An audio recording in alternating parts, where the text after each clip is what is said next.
Welcome back to Hashtag Sisters-in-Law with Jill Wine-Banks, Kimberly Atkins-Storr, and me, Barb McQuade. Joyce is away this week, and we already miss her. It's the perfect time to get your Hashtag Sisters-in-Law merch. We have hoodies, t-shirts, and our new mug. Head to politicon.com/merch or just click the link in the show notes today. And now on to the show, where we'll be discussing the Fani Willis hearings, the judge's decision in the New York fraud case against Donald Trump, and the indictment of an FBI informant. But first, I wanted to ask you guys a question. You know, I've been watching these hearings in Georgia involving Fani Willis and her payment of cash to Nathan Wade. And I was just wondering, to what extent you guys use cash these days? I mean, I am mostly cashless, and the idea that I'd have a big stash of cash to, pay for part of a trip or something like that is just not part of my world. How about you guys? So I very seldom these days use cash. I did when the world seemed to be falling apart in, I guess it was 2000 and something. I did go to the bank and take out a significant amount of money and hid it in my house. I no longer have it because I feel the world is a lot safer now than it was then. When was that, Jill? It was like the financial crisis, 2008. Yeah. Okay. And my husband did the same thing. And what's important is that we both have separate accounts. Because I have been raised in a family where my mother had no checking account. She was given cash by my father or a check that she would cash to pay for groceries. And I decided that I would never be in that circumstance. But when I got married to my first husband, I did have only one joint account. And honestly, I'm a better manager of money than he was. And when I left him and set up my own accounts, I decided I would never again have to tell anybody what I was spending. It would be my own money. And Michael, my husband, new husband, accepted that. Not new, we're married 44 years, but my second husband. You kids. He accepted this. And we would write two separate checks for our mortgage, one from him, one from me, and for any other bills. And it is only very recently that we actually did create a joint account. And that was because we were buying a condominium in the city. And so we wanted to have it in one account. But it was very important to me to be independent and to make my own decisions about money and to know how much I could spend. And I totally understood what Fani Willis was saying about a man is not a plan. Ooh. And to feel that I had, and also, by the way, I have to note in that case that Nathan Wade was called multiple times Mr. Willis, which sort of offended me a lot. He's not Mr. Willis, he's Mr. Wade.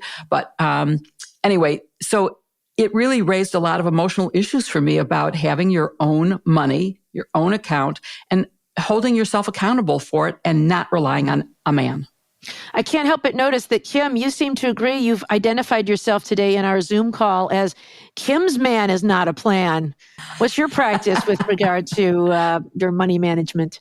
Yes, I subscribe to the words of the gentlewoman from Illinois as well as the gentlewoman from Georgia. I love my husband. He's fantastic. He's a wonderful companion, but he is not a plan, to paraphrase, not even a paraphrase, to directly quote Destiny's Child.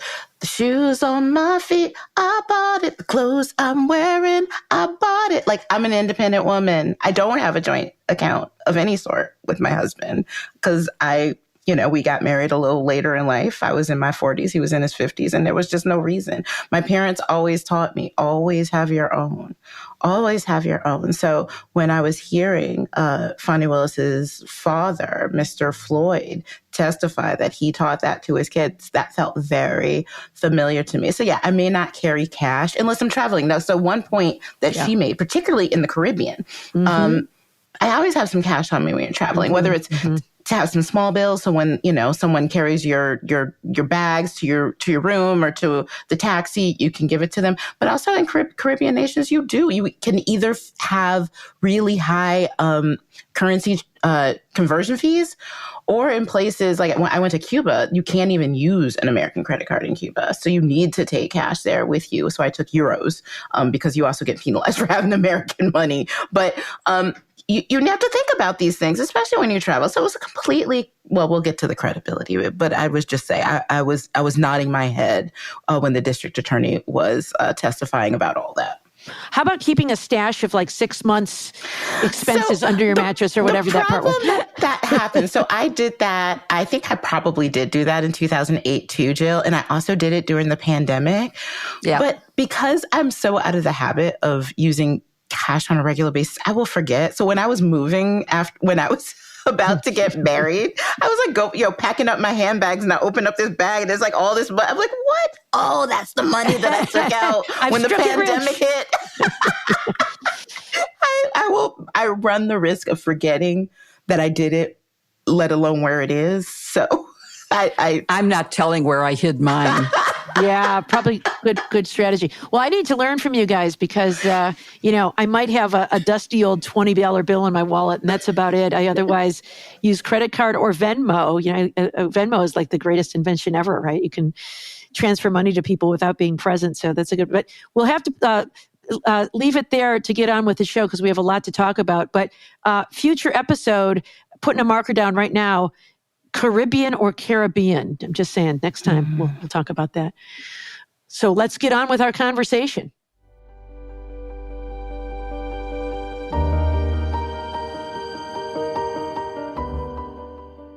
Jill, I'm reading ever more about the dangers of plastic, the plastic containers, plastic packaging. The plastic is coming for us. What are you doing about plastic? Boy, you are so right. And it is so frightening. In every way, shape, and form, we are polluting the world. And I'm very concerned about that. Did you know that your detergent pods are wrapped in plastic? It's true. The film around your pods is plastic, and it is ending up in our oceans, rivers, and soil. It gets all over the dishes you eat, too. So make a change for the better and do something about it by using Blueland. Blueland is on a mission to eliminate single-use plastic by reinventing cleaning essentials to be better for you and the planet.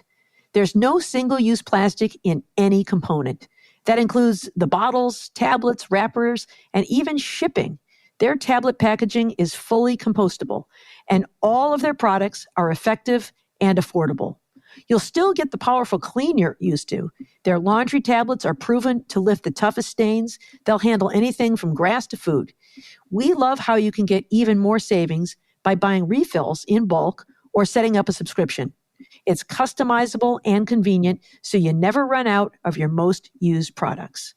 And the scents are delicious too.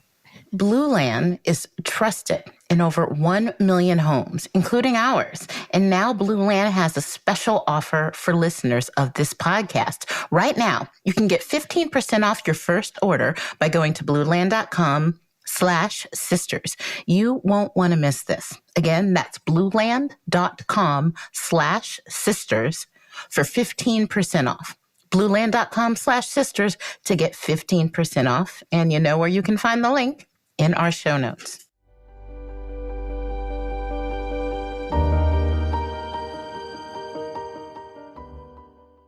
Today was a second day of hearings in Fulton County, and they started out to be hearings about whether or not the date of the relationship between the district attorney and the chief prosecutor, the manager of the January 6th trial, when it started, it morphed into a hearing about whether they had lied about the date that it started. And it was a pretty dramatic hearing for 2 days. And I'm just wondering about a lot of things that happened and whether there were any grounds at all mentioned in what we've heard so far to impact the charges against the remaining defendants. So first of all, let's look at Barb, what's the standard for disqualification? Yeah, so important, right? I feel like in these hearings, we've run so far afield of what we're really doing here. So under Georgia law, there are two bases to disqualify a prosecutor. One is something called forensic misconduct. And I think that typically relates things like, falsifying evidence, destroying evidence, doctoring evidence. That would be forensic misconduct. And then the other is a conflict of interest, but it's not any conflict of interest. It is a conflict of interest against the defendant. And so, for example, Fani Willis was disqualified from prosecuting Burt Jones, a candidate for lieutenant governor, because she hosted a fundraiser for his opponent. And that gave people the impression that she was kind of out to get him, right? She was trying to harm his political fortunes. And so whether it was or wasn't, it would create that perception that she had a conflict of interest against him. So she was disqualified. But here, even if she's involved in some sort of relationship with Nathan Wade and she is hiring somebody to curry favor with somebody with whom she's in a romantic relationship, it has nothing to do with the guilt or innocence of the defendants or her impartiality to prosecute them. I think I've said before, I once prosecuted a case with my husband. Because we were on the same side of the V, we had an alliance of interest, not a conflict of interest. And so the standard here is whether there is evidence that she either engaged in forensic misconduct or a conflict of interest that would affect the fair trial rights of the defendants.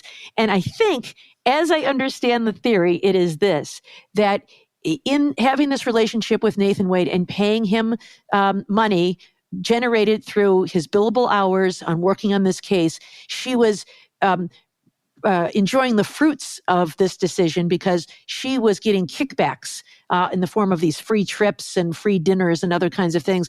And it's money that she authorized in the expenditure of funds from her office.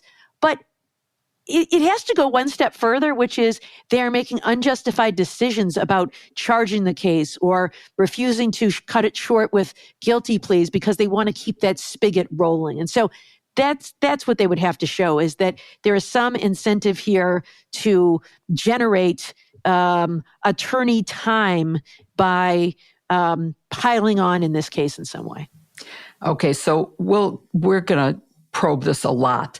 But before we get to some of the actual evidence and whether they met that standard, there's one other fundamental question, which is if there should be a decision to disqualify the DA, would her whole office be disqualified?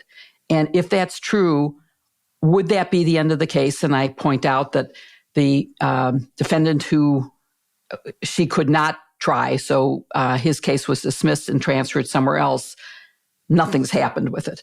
So what would happen if she and the whole office are disqualified?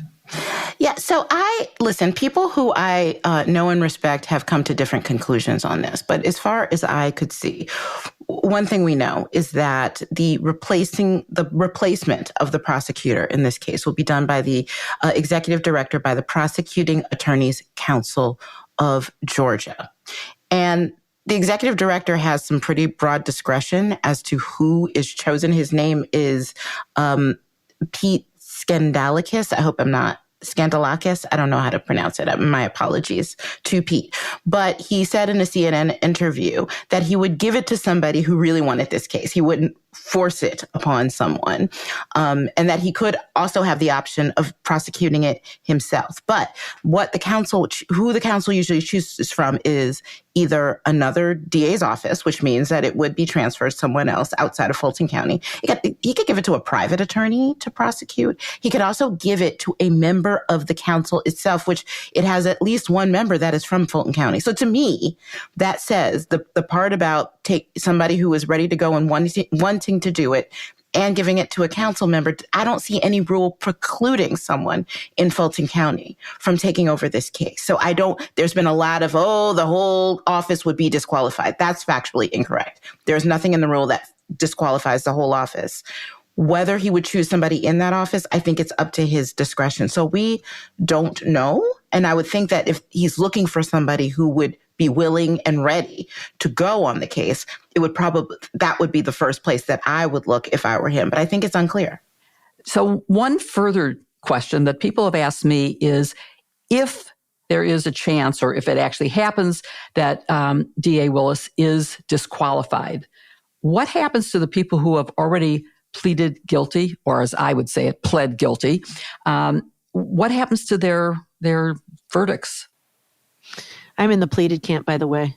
Pleaded, have pled. I don't know, Jill. I think it's a really good question. I could actually see it coming down either way. I'd be interested in, it's an unusual scenario. So I don't know if there's a lot of case law or rules about this. But I guess, on the one hand, you would say, oftentimes when you enter a guilty plea, you waive rights to challenge a lot of things about the prosecution because you are saying under oath, I did this thing. I really am guilty. And so all the rights you have to presumption of innocence and all the due process rights that go along with that are waived because you admit your guilt. On the other hand, to be effective, a waiver of any constitutional right must be knowing, voluntary, and intelligent. And all those things are different things. So, knowing I was aware of what I was doing, it was voluntary. I wasn't coerced. But to be intelligent means I kind of knew all the facts around it and still decided that this was the way I want to go. I suppose a defendant could say, if I had known about this conflict of interest, I never would have entered a guilty plea because I believe she had a conflict of interest and, I would want to pursue that. So I guess I'm not sure how it comes out. Do you have an opinion?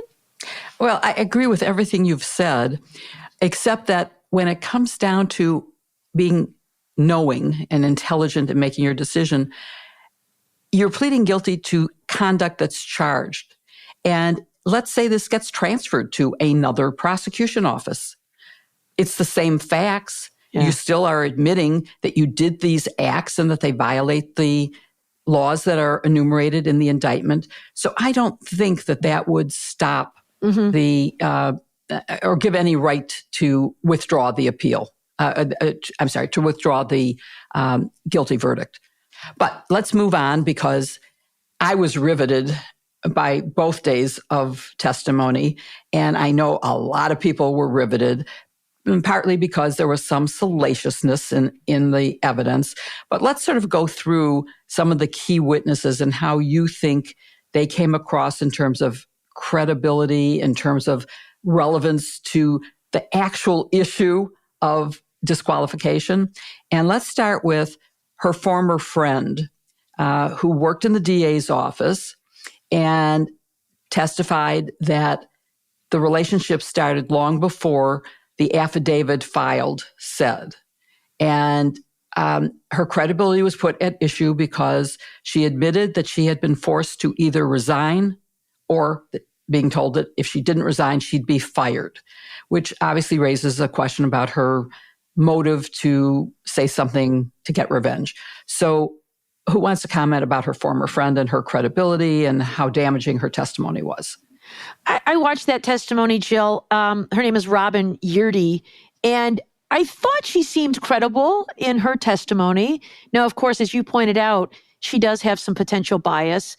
The thing that she said that it doesn't, establish the conflict, but it does establish a fact in dispute was that she testified to Fani Willis and Nathan Wade being affectionate to each other with hugs and kisses as far back as 2019.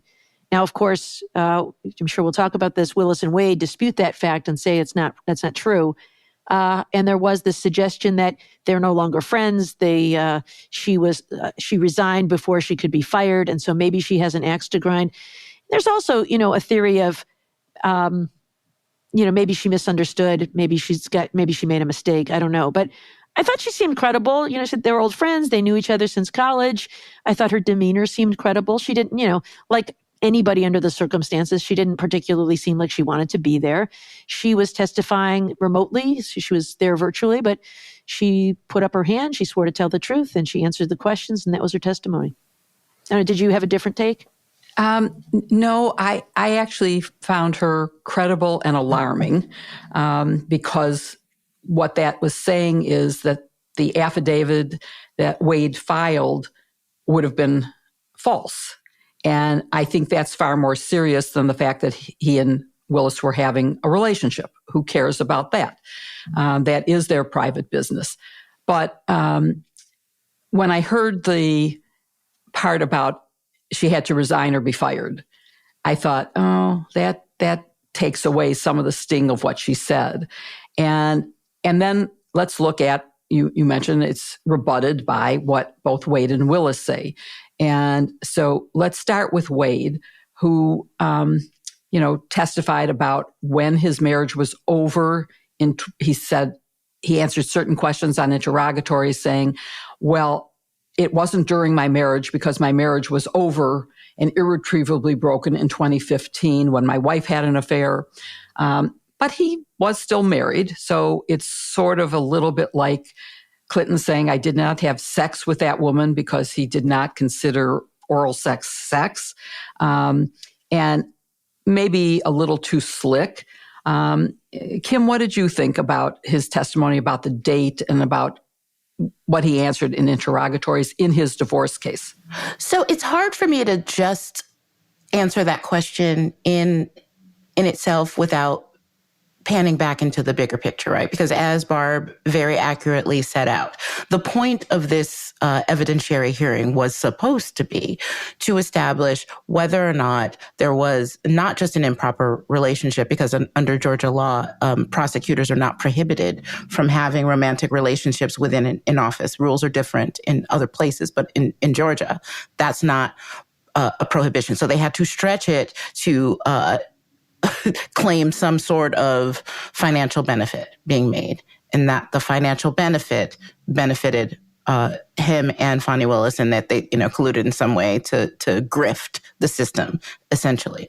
So honestly, when this relationship started is, yes, maybe, I guess technically if there was no relationship before they started, before he was hired, then that's a slam dunk. That kills the entire case, right? Because you can't say that was the purpose if there was no relationship there. But even if there were, that is not in itself any conflict of interest, and that is not justification for disqualification. So the extent to which they were diving into that, and I will say, it's also important to talk about his testimony in conjunction with Willis's, because they were consistent with one another. They both were consistent in when the relationship started. They said it began in 2022, almost consistent in when it ended. He said it was a couple months before. She said, that's neither here nor there, but I think so is this. I mean, I think he did as good a job as he could in the face of questioning, which quite frankly was so intrusive, which was so way off base, which is so, I mean, they're getting to the point of asking them. It was Clinton-esque, since you brought it up, about when he was asked the first time they had sexual intercourse with each other. I mean, it was so offensive that he was able to sit there. And at first I thought, I really wish he wasn't chuckling and smirking. But after a while, I'm like, listen, if that's all he's doing, I understand it. And as Fani Willis said, when she sat down, she called him a Southern gentleman. And so he held his tongue in a lot of ways that she was not a Southern gentleman. And so she did not feel the need to hold her tongue. So I have to talk about their testimony together and weigh that against the testimony of the former friend. And also any evidence or lack thereof that the defense counsel and special prosecutor brought up, because I don't think they had any receipts to show that there was any sort of financial gain made by Wade or Willis. So that answers your question. I can't answer your question specifically. I needed to answer it in a little broader way. No, that was a very good answer and is an accurate thing. The only question I would have after that is, if the dates stated in the affidavit proved to be a lie because the friend was correct and it had started 2 years earlier, does that affect his overall credibility? And you mentioned his demeanor of, he did sort of smile or laugh or, smirk at times. And given the intrusiveness of the questions, that's a perfectly legitimate way to respond, I think. And I think a judge would understand that. But is there anything to the overall credibility if he lied in a prior part of either the affidavit submitted in this case or in his interrogatories? Unless you're going to try to charge him with perjury, as I said, it doesn't matter. It doesn't matter if they started dating in 2019. That's not against any rule. That's not against any express rule that's set out. So the whole purpose is about when money started being exchanged. And it didn't matter if they started dating before or if they started a relationship while in office and then she got a benefit from it. So I just think it was, listen, this was not just an evidentiary hearing. They could have figured out a way to make a determination like this without broadcasting it on national TV, putting him on the stand for hours. I have been to evidentiary hearings that were less than an hour in really important points in cases that I was an attorney on. This was ridiculous. This was a public flogging. Did you see Fani Willis's father talk about that? They said, did you, the lawyer for Mike Roman, did you watch the hearing? I think making a suggestion that somehow he was, being coached by what he saw or trying to testify consistently. And he went on and on like, you bet I did. You couldn't miss it. It was on all day. Exactly. It was on every channel. I couldn't get away from it. I walked out of the room. It's on the radio. It's on the TV. Or how people were suggesting that after Fani Willis's attorneys had initially argued that there was no need for her testimony. And then she came down and people were like, oh, was that staged? Was she already expecting to? I'm like, no, could you imagine sitting all day and being talked about on national TV? I would be at the door. I would be at the door of the courthouse too, waiting to tell my side of the story. Especially if you're a trial lawyer and used to speaking for yourself. Right. Yes, it would be very hard to withstand that. But her father, my husband happened to be home while he was testifying. He said, this is the highlight of the whole thing. Oh, yeah. First of all, the dad was great. His background is unbelievable. What an impressive person he is. Mm-hmm. And any suggestion from the opponents that he said something because he was prepped in a certain way is so ridiculous. No one who would not believe him.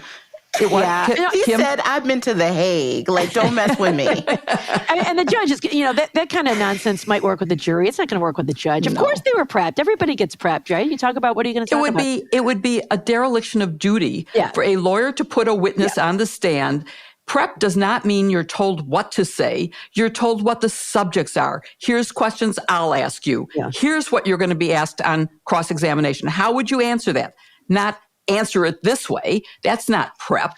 And a judge knows that, right? Of course. So I can't help but get the feeling that much of this is designed to taint the jury pool and to campaign for Donald Trump, as opposed to really convincing this judge that, Mr. Floyd is lying or was prepped or coached. And harm their reputations publicly so that Donald Trump can use that on the campaign stump to go on and say all kinds of horrible things about them, that they're racist, that this, that, and the other thing. This was so political, which is why I do not mind the fact that Fani Willis shows some emotion and shows some anger. I think that anger was righteous and we needed to see it. Yeah. So talk more about Fani, because, she was obviously a very strong witness. And so Barb, did you have something to say about Fani's testimony? But I want to hear from Kim, because I just wanted to point out that not only is Kim identifying herself as a man is not a plan, but she is also wearing Fani Willis fuchsia.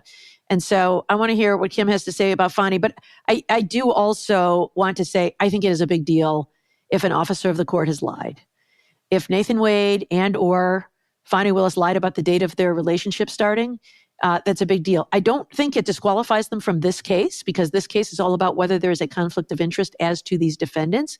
But I think it could cause ethical problems for them in the future. I also think Nathan Wade made some disclosures about using his off-business credit card for personal expenses. Yeah, that was crazy. Ethical problems too. So, but it's important. But he said he didn't take it off his taxes. He did say, but that's still, you don't do. That's So, but I think it's important to think precisely about what this is. They may have done some things that are wrong, but they do not in any way affect the fair trial rights of these defendants. And so it's important to separate those two things. Yeah, I think that's exactly right. And just when I want to clarify, when I said that there is no rule against a personal relationship within the district attorney's office, I'm not saying that that's a good look. I'm not saying that I would have done that. I certainly wouldn't have. If I was seeing somebody before making that decision, I would not have considered that person to be lead prosecutor. And if I developed feelings after hiring that person, I would say, you know what, baby, we got to wait. As soon as this is over, as soon as this trial is over. I will meet you and we will go on a date. I wouldn't have done that because I would not have wanted my credibility questioned in any way whatsoever because of the importance of this, whether it was against the rules or not. And obviously lying under oath is nothing to be messed with. But perjury was never even mentioned in all of these things. That's not what this evidentiary hearing was about. And that's why, to me, it felt like a political, to borrow a phrase, witch hunt. So we've talked about the witnesses. How do you think the lawyers did? Well, I thought that the lawyer for Mike Roman was not super polished. She asked a lot of questions that were imprecise, that lacked time frame, that lacked reference. And so as a result, it took a lot longer than it probably should have. There was a lot of squabbling about, objection and getting back to it. I think a more effective lawyer would have more fine-tuned the questions. I also think it's just improper to delve into personal matters that assassinate a person's character when they are not directly relevant to the issue at hand. I think it's fair game to talk about money and money changing hands and whether Fani Willis was receiving kickbacks. But they went so far afield and all that, as Kim said, talking about their personal history, their sexual history, other kinds of things, that I think it is just... it is an attack on the criminal justice system itself. Because when you assassinate the character of prosecutors, I think there is a deterrent effect on people becoming prosecutors. Certainly, I have experienced the defense strategy of putting the prosecution on trial. But what that usually means is attacking, the investigation, that there was a rush to judgment, or they formed an opinion and then they worked to confirm their own biases or whatever it is. But that's always been about the conduct, not about the personality of the prosecutor, not about their personal characteristics and their personal lives. And if you watch what is happening to Fani Willis, you can imagine a lot of people saying, oh man, I don't ever want to put myself through all of that. And so I think that the lawyering was not only sort of sloppy and, not as sharp as it could be. I also thought it was just ethically improper to go down this road. And I also fault the judge for allowing them to dig into all of this when it's well beyond the bounds of that which was relevant. Yeah, Barbara, that was going to be my question. The judge, it seemed at the end of Thursday's hearing, he finally sort of started speaking up and cutting off irrelevant lines of questioning. But it took him all day to get to that point. There were times that I was asking, why is he not intervening more? Which, at the end of the day, still keeps me, concerned about how this will all come out. I don't know this judge, and I don't know exactly how Judge McAfee will rule based on that. But as to the lawyers, I think that the defense lawyers did a great job energizing Democratic voters in Georgia and beyond. And I just have to point out that Roman's lawyer, Merchant, who you were referring to earlier, is married to another member of the defense team. So it's really ironic that she is raising this issue of conflict of interest when she's married to another lawyer in the case. And I forgot to ask about the former governor of Georgia testified. And Kim, you made a comment on today on MSNBC, and I don't know if you heard Charles Coleman, who raised this issue. I did. And said the collegiality between all those white boys in the courtroom definitely excluded a Black woman of color. And that was a very powerful point to me, just being a woman and being excluded from the old boys network. But what did you think? I actually sent Charles a message thanking him for that message because it was really clear that there was a clique among some in that courtroom that did not include everyone. And to me, I thought, I thought they might have learned their lesson on Thursday about really pissing off women, particularly women of color, but clearly they didn't, because that was quite a moment. And as for the governor's testimony, he added absolutely nothing. Like he could have saved the trip. I mean, what probative evidence did he give? None. I thought there was a little bit of probative evidence, and it was this. He declined to take the case. And I think that tended to show that Fani Willis wasn't like giving Nathan Wade any gift here by hiring him. She tried to find people to do this job, and it was hard to find people to do this job. And she found him, and the former governor also said that they were both, highly capable lawyers, and that Nathan Wade was a very good organizer. So I thought it actually helped the Willis position to hear those things from this person who is part of this legal establishment, to hear those things. I completely agree with Barb that it actually helped Fani Willis and Nathan Wade and hurt the complainants in this matter, that it wasn't good. So last question, although we could discuss this for our full hour. There are so many other important things to get on with. What do you think is going to be the final ruling about whether the Fani Willis and Nathan Wade are disqualified or the office is disqualified? How will Judge McAfee rule? I think he will find that there's no conflict of interest here as to the defendants. There's been nothing shown to make anything out of this, alleged kickback scheme. They even said like she was guilty of a RICO or something. I mean, it's ridiculous. I think he will find there's no conflict of interest. He will keep her on the case. And if anything, I think there is a real risk that this all backfires on the defense. When I first heard about these allegations, I thought, shame on Fani Willis. Like, how dare you have, in the biggest case of your life, a secret affair with your coworker. And now I'm left saying, Nathan Wade said, it wasn't secret, it was just private. And hearing her testify, I'm totally in her camp now. She absolutely won me over, and I'm feeling protective of her. And, to the extent the goal is to taint the jury pool, they may, it may work in the world of Trump supporters, but I think to neutral observers, this gimmick backfired. Did her father's testimony, you mentioned the secret versus private, did her father's testimony that he did not know about their relationship, even though he knew about her prior boyfriend and had met her prior boyfriend, did that at all impact whether you believed the difference between secret and private? Yeah, helpful, not dispositive. I think helpful to the Willis-Wade view of the world. I thought it was ridiculous. Ask my dad when I dated somebody. He doesn't know. I just think it was a part of just the attempt to embarrass the attempt.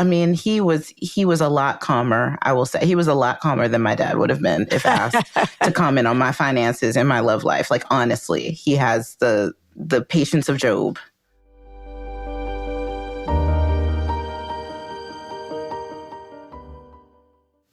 Getting a good night's sleep is so important. And you can't get a good night's sleep if you don't have a comfortable mattress. But the good news is you can find your perfect mattress and get the best sleep of your life when you take Helix's 2-minute sleep quiz and match with a customized mattress for your body type and your preferences.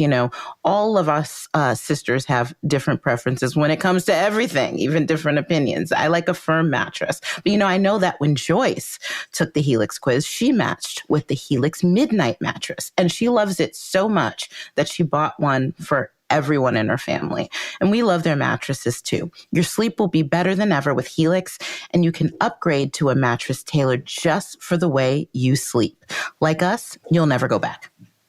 The Helix lineup offers 20 unique mattresses, including the award-winning Luxe Collection, the newly released Helix Elite Collection, mattresses designed for big and tall sleepers, and even a mattress made just for kids. They cradle your body for essential support in any sleeping position, with enhanced cooling features to keep you from overheating. And if your spine needs some extra TLC, they've got you. Every Helix mattress has a hybrid design combining individually wrapped steel coils in the base with premium foam layers on top. It's the perfect combination of comfort and support. I'm getting sleepy just talking about it, Jill. Well, don't sleep during the show. Helix knows there's no better way to test out a new mattress than by sleeping on it in your own home. That's why they come with a 10 to 15-year warranty and offer a 100-night trial so that you can try out your new Helix mattress. Plus, the setup is fast and easy, and Helix mattresses are delivered in a box straight to your door for free. Helix has been awarded the #1 mattress by GQ and Wired magazine. Leading chiropractors and doctors of sleep medicine use Helix as a go-to solution for improved sleep. And now Helix is offering 20% off all mattress orders and 2 free pillows for our listeners. Go to helixsleep.com/sisters and use code HelixPartner20. This is their best offer yet, and it won't last long. With Helix, better sleep starts now. Find the link in our show notes.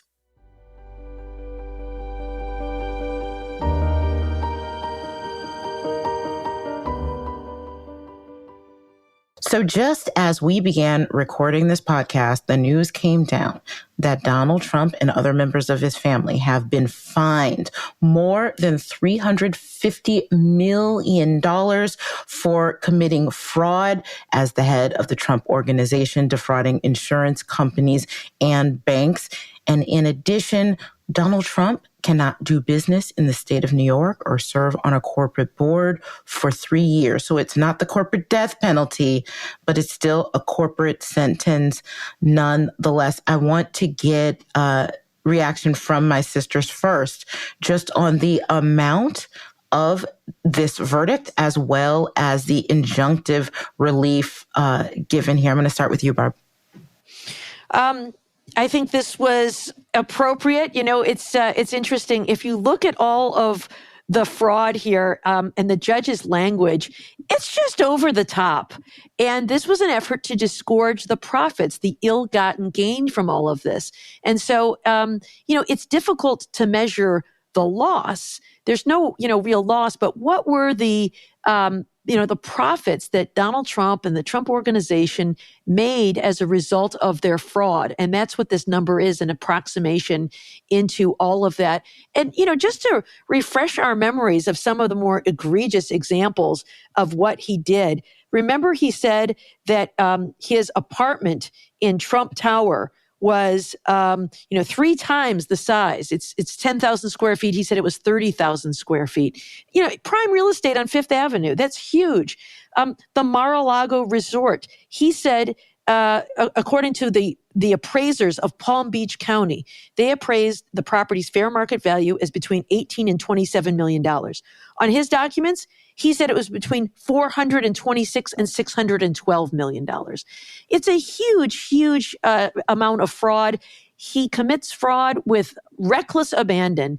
And I find it refreshing to see a judge methodically hold him accountable and demonstrate to the world that the fraud that's been going on for decades. Well, I agree, of course, with Barbara, but there is also a pattern and practice of fraud. Trump University, which was never a university. It was fraud just to call it that. The trial in which Weisselberg went to jail, which is a criminal case, as opposed to the Trump University, which was a civil case, was fraud. And so you have to take all that past into consideration when you are awarding it. I think that some of the injunctive relief is as significant as the amount of the damages. And that's because he basically is not going to be able to borrow from a bank that is licensed in New York. It doesn't have to be headquartered there. It just has to be doing business in New York. He cannot borrow from that bank at any location. So that's a significant problem for someone in the real estate business. And it wasn't just him. It was both his sons, and who are barred for a lesser amount of time and only had $4 million damages each. It was also Weisselberg and McConaughey, who are penalized here, and they cannot serve in a financial role in any corporation. So this is really significant, but also part of the reason he didn't pull the license completely was because he's giving enhanced authority to Barbara Jones. And Barbara Jones is someone I know very well. She was chair of a committee looking at sexual assault in the military that I served on. She is a former federal judge, very well regarded and respected, has been involved actually in Trump world for a long time because she was the judge who made decisions about attorney-client privilege going back to the Michael Cohen case. And part of her enhanced authority is to recommend pulling the license. But in addition, the judge ordered the appointment of an independent director of compliance. And remember, in order to appeal this, he has to put up all of this money, all of it, in order to go forward. And he can't borrow from a bank. So, or at least not from a bank in New York. I don't know where he's going to go. So I think it's a really significant, and I'm just wondering, everybody who's done polling says, oh, if he gets convicted in a criminal case, that might affect my vote. I wonder whether this might affect votes of even loyal Trump cultists. I mean, he's a fraud. I mean, his part of all of his, his whole story is how he's this great businessman and how he runs things. He's a fraud. He is an adjudicated fraud at this point, and he has to pay a hefty fine for that. So I think you're exactly right, Jill. And to your point about having to post this bond, one question that I've already gotten, and I'm sure we'll get it a lot more, is, well, with respect to potential other judgments, say the E. Jean Carroll case, how might this affect that? We do know that Donald Trump is a guy who lies about his money. He probably lies about his liquidity as well. Could this affect E. Jean Carroll or other judgments that he may have to pay if he has to put up maybe all the cash he has on hand for this? What do you think, Jill? I did hear a discussion of how much cash he might have on hand from the sale of the Trump former post office hotel and of a golf course in the Bronx. And whether it would be enough to cover this judgment and the E. Jean Carroll judgments, which are significant. I mean, we're at $88 million with the two judgments there. I don't know whether he has the money. As to who will get that money, it's going to depend on who gets appealed first and decided first. I think that, the first that has a collectible judgment from the money that's put up is going to get the money. And so both of them are going to be rushing through the appeals process to get this done. And then, he can't even appeal this unless he has over $350 million to put up for this. So he's going to have to be scrambling to do this. And I don't know. I think it's going to be really interesting to follow. Forbes estimates his net worth at $4 billion. Now, of course, as you say, he's been a fraud his whole life, so who knows whether that's accurate. But he might have to sell stuff, right? You can't just say, it's all tied up in real estate. Well, you're going to have to sell your real estate to make good on your debts. Yeah. And one last question for the both of you. I wrote a while back after his lawyers argued in this case, it's a victimless crime. The banks were, Donald Trump keeps saying the banks were happy. The banks were happy to give me this money. It was a victimless crime. It is not a victimless crime in a lot of ways. One, if he, now that he has been deemed a fraud, it is certain that banks are going to change their policies and make it a lot harder for legitimate business owners to be able to get the kind of capital that they need. Also, the fact that he was able to use phony numbers to get the loans and insurance coverage he had, it is not a limitless world. That means that it was probably denied to other businesses that really needed it. Also, if he's lying about these numbers, as the subsequent monitors report said, potentially also his taxes, that is money that he is not paying in taxes that could go to your schools, that could go to your parks, to your roads. And guess who pays for it? You do. Or you have terrible schools and terrible parks and terrible roads. So talk a little bit from a legal standpoint about this notion of fraud, business fraud, corporate financial fraud being victimless, Barb. Yeah, so this is a defense that is often brought out by defendants in fraud cases, which is the bank didn't suffer any loss, so no problem, right? In fact, they made money, so it's okay. The bank was entitled to the information they requested so that they could assess the risk in making that loan. It is like a drunk driver saying, hey, I made it home okay, so no harm done, right? Nobody died. And in fact, the bar was happy I bought so much alcohol, so what's the big deal? You created a risk that you are not supposed to create. And so that is a crime.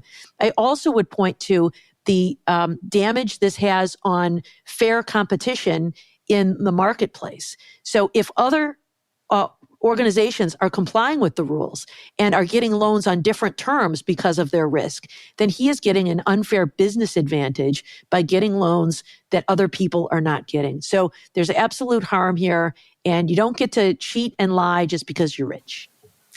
And both of you have made all the points that can be made, except to say he may have paid a lower rate of interest because of his fraud. And so the banks, well, they made money, but they would have made more money if they had known the risk that they were really taking because he had overvalued his properties. So there is some harm to them, but I think Barbara's right. It's harm to all of us and to his competing businesses as well.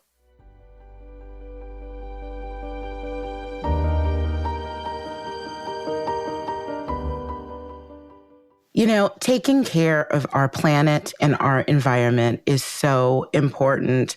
And it's about making good choices, even choices of things you may not otherwise think about, like the things we use every day, including toilet paper. But there is a more eco-friendly way to do just about anything. And it's all about bamboo. Nope, not the way you think. It's about real paper. You know, these days we are clear cutting our forests to make toilet paper, and it just gets flushed down the toilet. But with real paper, they have found a better way. It's so true. Environmentally, that's what everyone needs to do. Real makes a sustainable toilet paper that contains no trees and instead uses 100% bamboo. And if you're like me, even in Chicago, we can grow bamboo and it just proliferates so much. It just takes care of itself. It isn't something that isn't sustainable. Real paper is certified by the Forest Stewardship Council, meaning that they are responsibly harvesting the bamboo grass that's used for their paper. It's so soft, sustainable, and comfortable. We're never going to go back to the old stuff. While the other conventional tree-based papers are wrapped in plastic in the grocery aisle, Real Paper's packaging is plastic-free, compostable, and offers free shipping on all orders. Real also partners with One Tree Planted, so every box of Real that you buy funds reforestation efforts across the country. Unlike other TP that cuts down trees, Real is helping to actively plant them.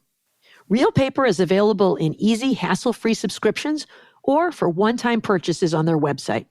All orders are conveniently delivered to your door with free shipping in 100% recyclable, plastic-free packaging.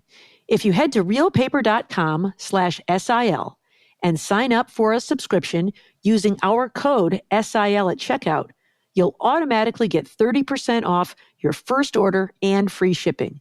That's realpaper.com/SIL, or enter promo code SIL to get 30% off your first order plus free shipping.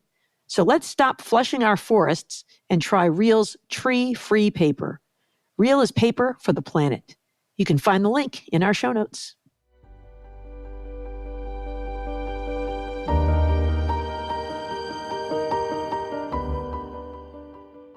All right, folks, I want to do a lightning round on the other Trump cases that are percolating out there, and a new one. So first, Judge Juan Merchan held a hearing in New York on Thursday in the hush money case. The judge denied Trump's motion to dismiss the case and confirmed that the trial will start March 25th. And he said it's likely to last 6 weeks. Of course, this is the case involving Alvin Bragg and the hush money. So it looks like this is going to be the first of the Trump criminal cases to go to trial. Kim, I kind of feel like this one has been a little bit of a sleeper among the cases, maybe a little bit off the radar, and I think could be more significant than some people think.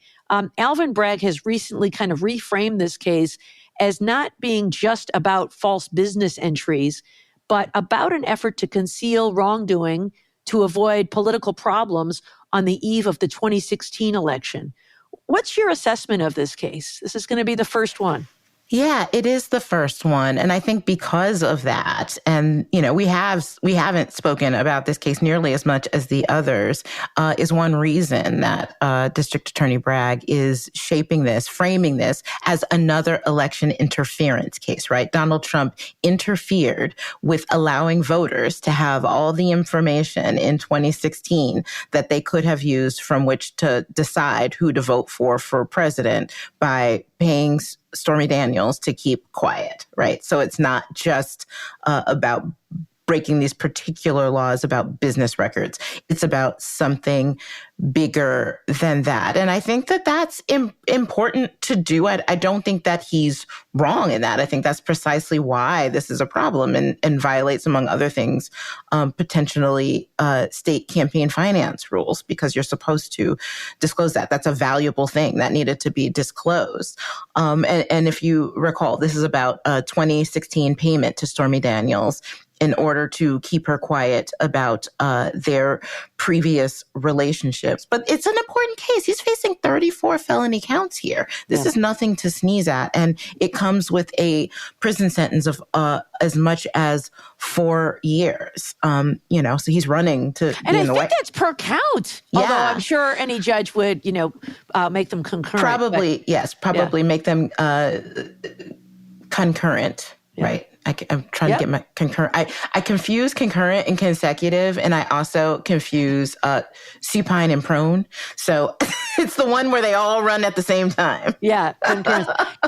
There is you have probably both read the autobiography of Malcolm X, and he actually tells a funny story there where he was sentenced as a young man. He was in Detroit and committed some minor crime, right? And the judge sentenced him to whatever it was.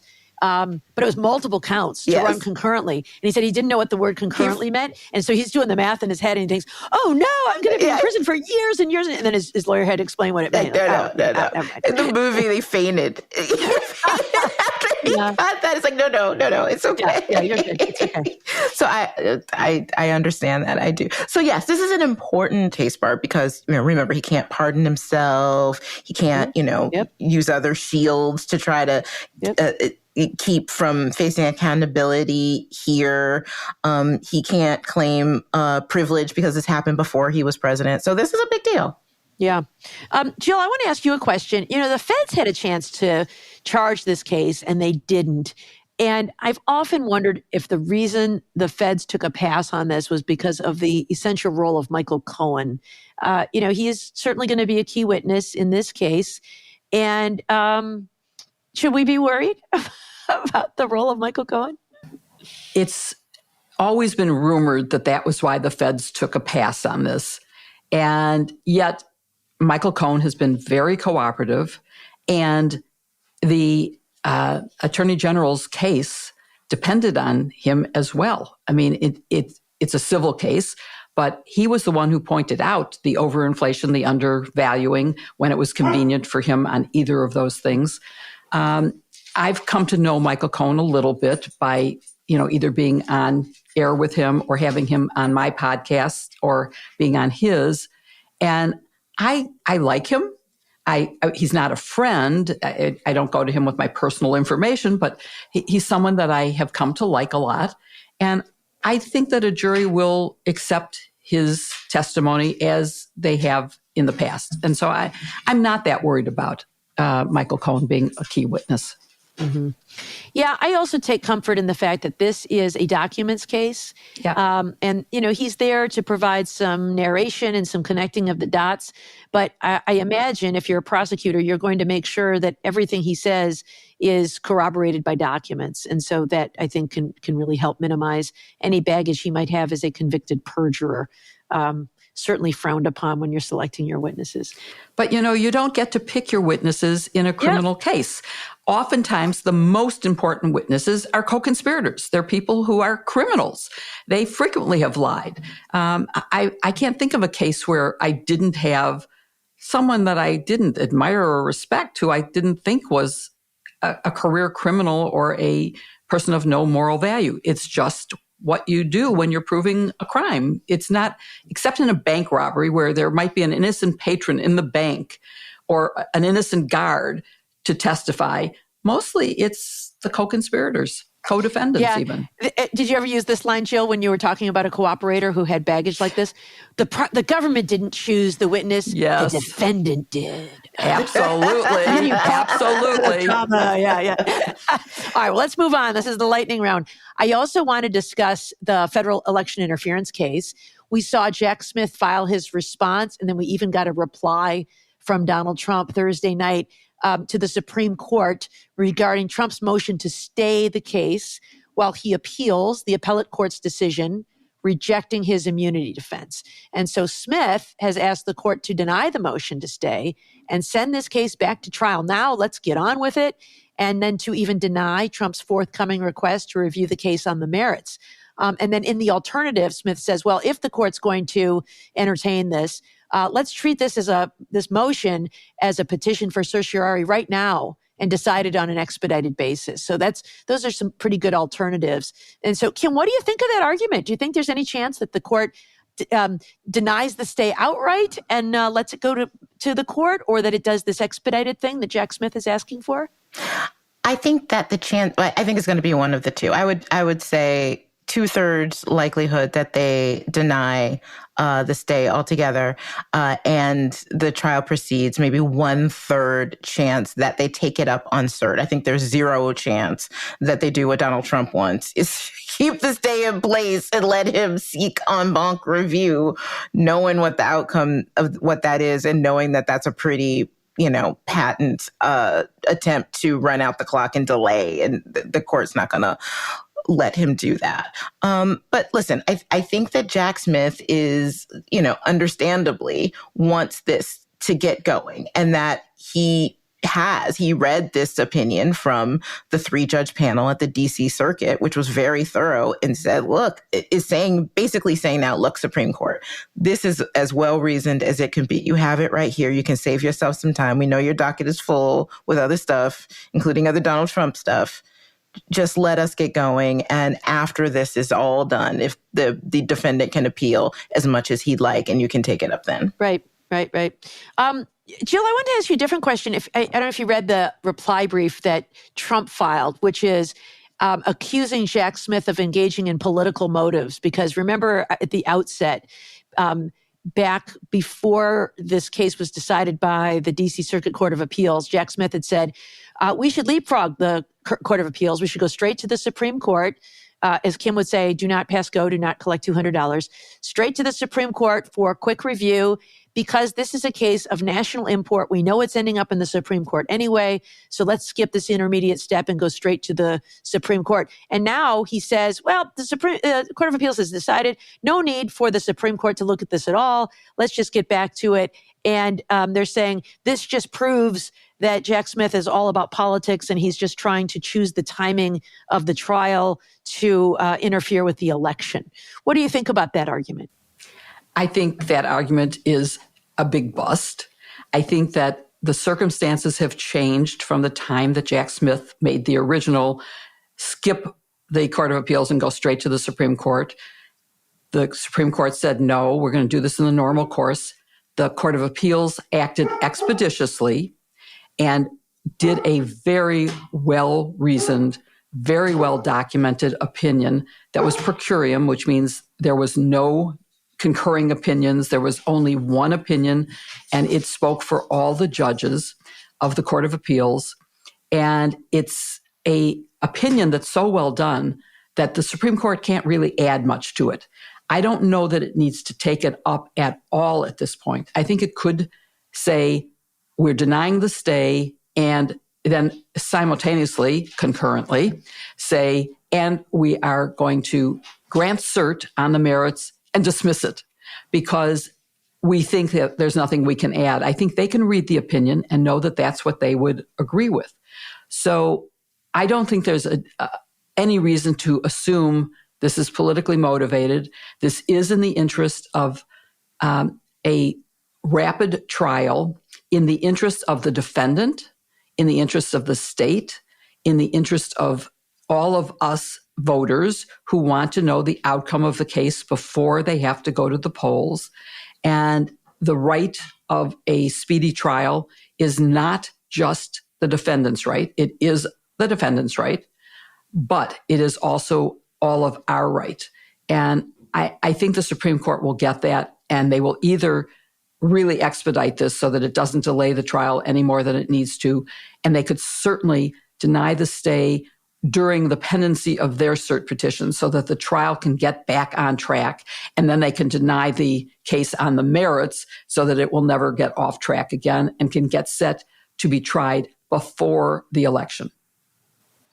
Yeah, you raised such a good point about the right of a speedy trial. It's so often framed as a defendant's right. But in our criminal procedure class just today, just this afternoon, before we started recording, we were discussing with our class the Federal Speedy Trial Act and how the right to a speedy trial belongs to the public and not just to the defendant. So thanks for backing me up there, Jill. See, students, I'm not the only one who thinks so. Absolutely. It's right there in the statute. It's right there in the statute. All right, I want to move on to one more case that I thought was fascinating that was reported on Thursday, and that is these new charges by David Weiss. Now, he's the special counsel, of course, who has charged Hunter Biden with tax offenses and gun offenses in two separate indictments.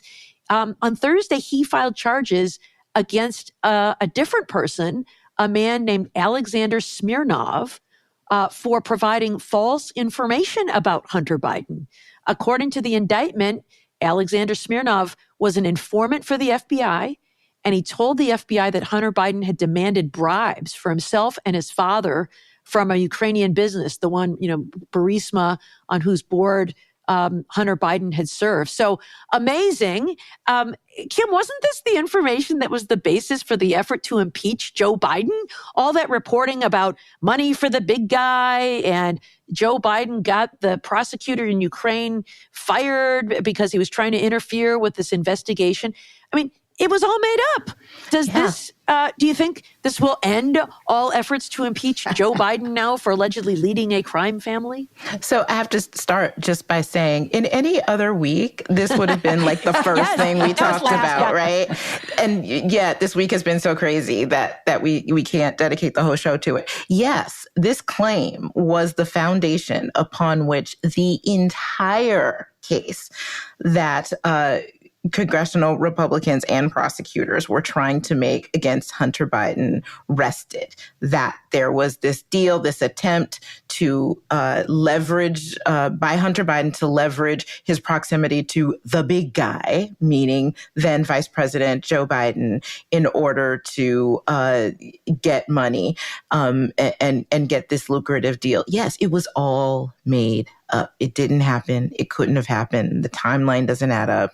And it was so egregious that this so-called informant, Alexander Smirnov, is now facing charges himself. Now, keep in mind, Hunter Biden is still facing charges too on other matters, but this was everything that this was based on. So should this put an end to this congressional inquiry, including this impeachment investigation into Joe Biden? Yes.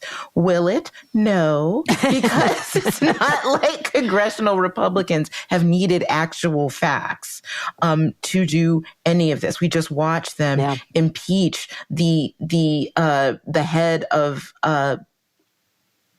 Homeland Security, the Secretary of Homeland Security, over the situation at the border when they themselves refused to fund the border and failed to pass a funding bill that has resulted now in detainees being released because ICE doesn't have the funding to keep them done. So it's not like the decisions happening in the Republican-led Congress are making any sense.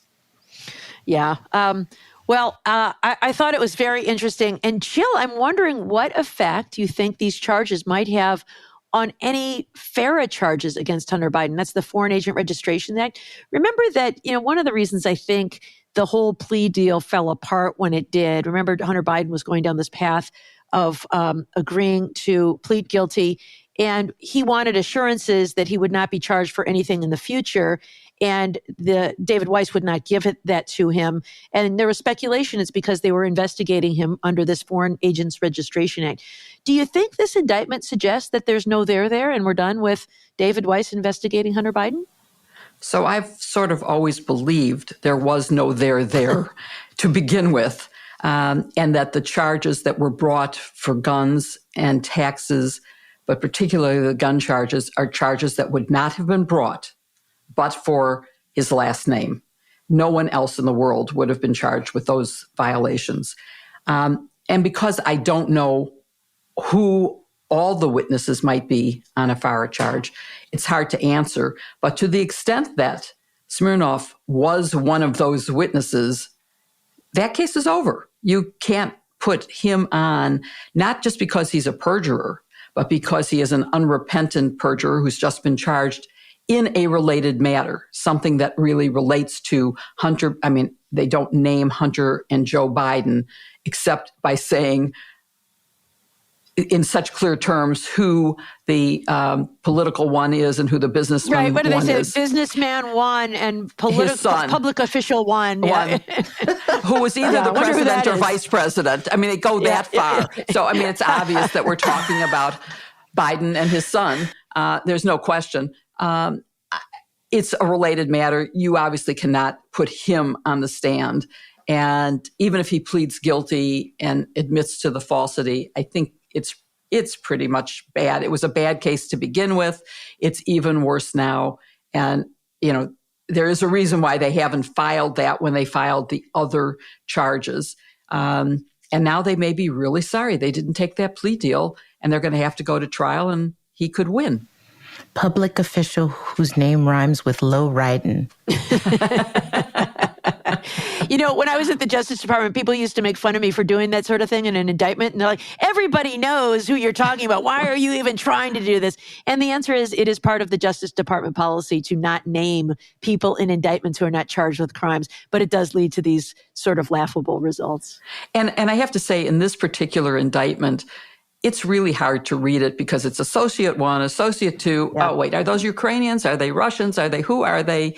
And other than businessman one and public official one, who you clearly will remember throughout who they are, I found it a little harder to read and make sense of than most speaking indictments.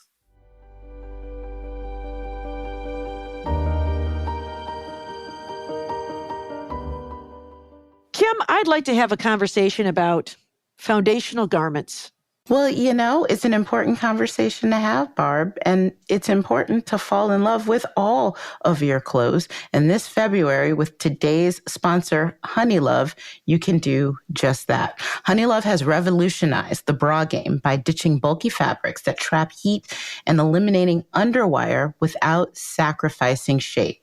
They're made with fabric that's super soft and comfortable, and you'll see and feel the difference immediately. And for a limited time, you can get HoneyLove on sale, 20% off, in fact, on your entire order with an exclusive link from #SistersInLaw. That link is honeylove.com/sisters. Support our show and check them out at honeylove.com/sisters. HoneyLove's bestseller crossover will be your new go-to. It's supportive without being uncomfortable. And plus, the smoothing fabric is super, super flattering and will help you have amazing style on any occasion. So, Barb, I'm totally shocked you want to have this conversation. Well, but I want you to have this conversation. Oh, okay. And you don't want to participate, but it's really important. And if you want a lounging vibe, I recommend their V edition. It provides great support without underwire, which makes it perfect for any day, whether you're at work or relaxing at home. That's not all. HoneyLove has so much more to offer. They also have incredibly comfortable shapewear, tanks, and leggings for everyday support.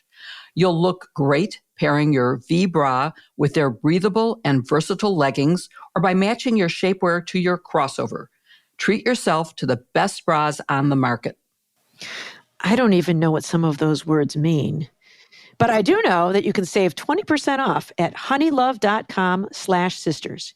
Use our exclusive link to get 20% off, honeylove.com/sisters. After your purchase, they'll ask where you heard about them. Please support our show and tell them we sent you. Treat yourself to HoneyLove because you deserve it. Look for the link in the show notes.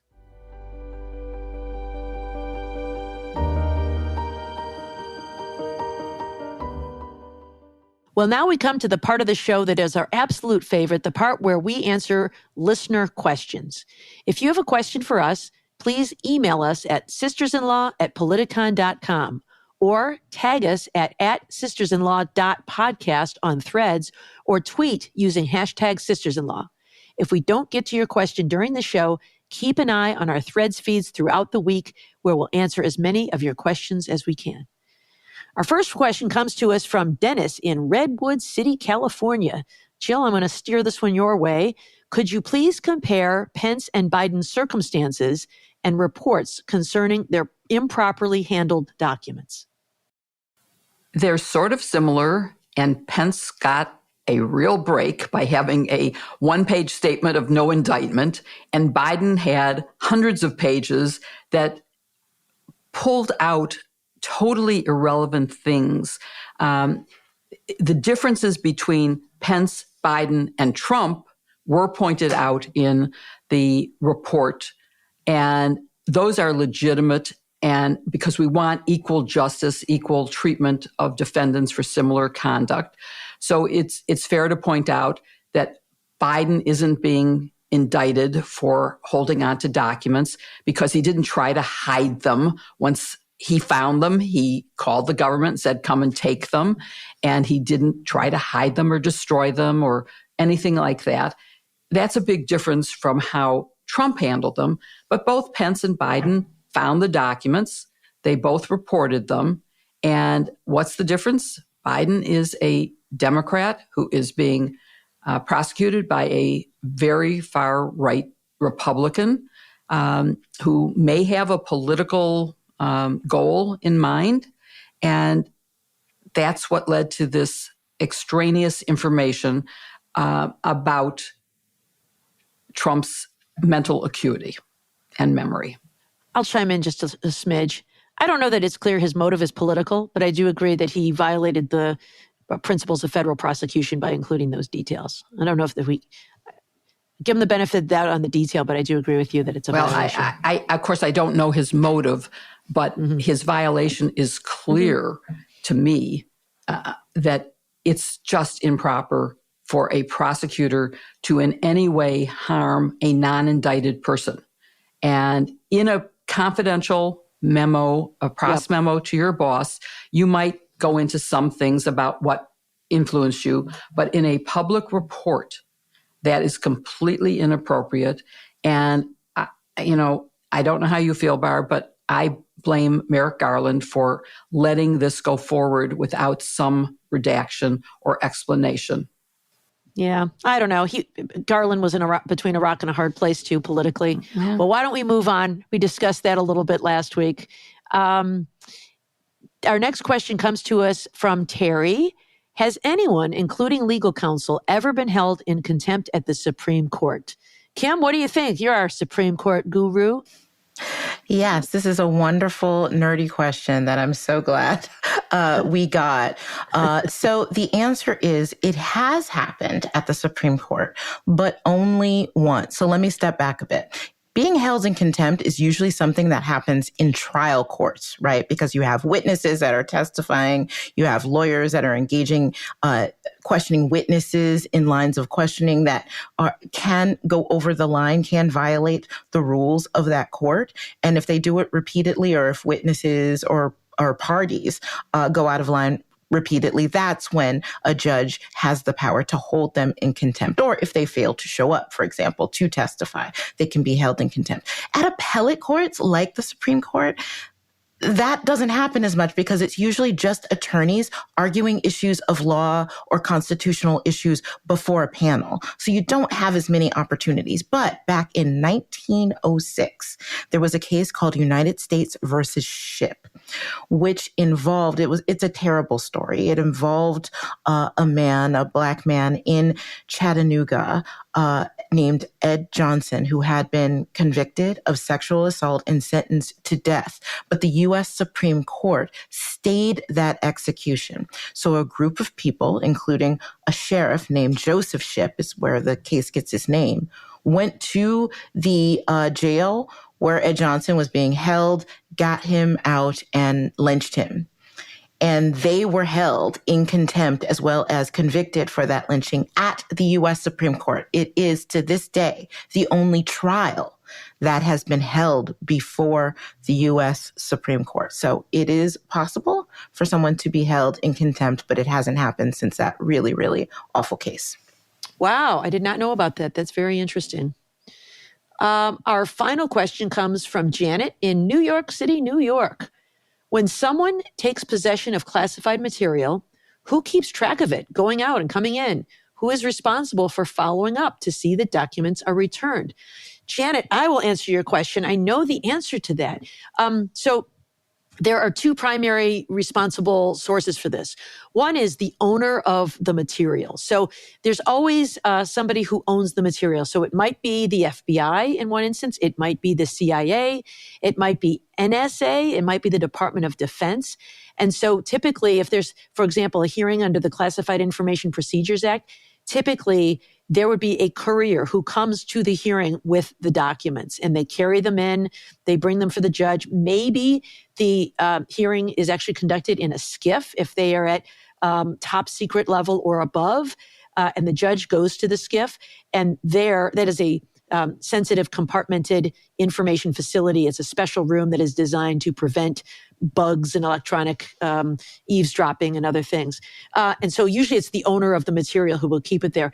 In addition, there is something called a court security officer. These are officers who work for the court itself.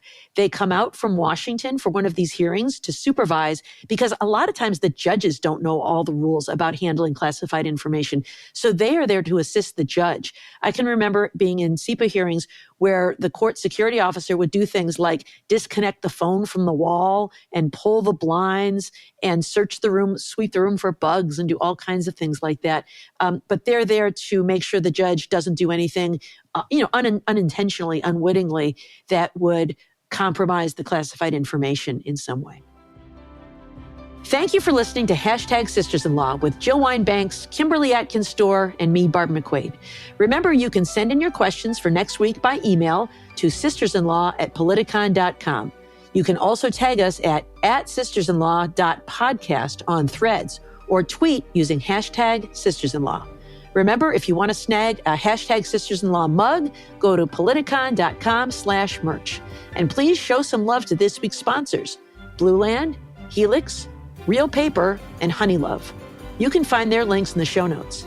Please support them because they really do make this podcast possible. Please follow Hashtag Sisters-in-Law on Apple Podcasts or wherever you listen.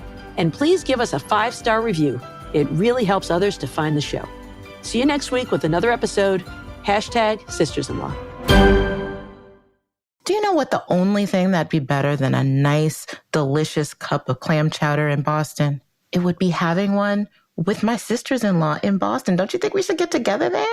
Well, that sounds pretty good, Kim, but I can think of one thing better, and that would be to get together in Detroit for a Coney dog. Ooh. I think that would be the primo gathering. You guys keep talking about Coney dogs, and while I cannot wait to taste one, I want you to taste a Chicago hot dog, a Vienna hot dog first. And I think doing a show here would be absolutely the ultimate best thing we could do. Let's see what we could do about all that stuff, because all of those things sound amazing.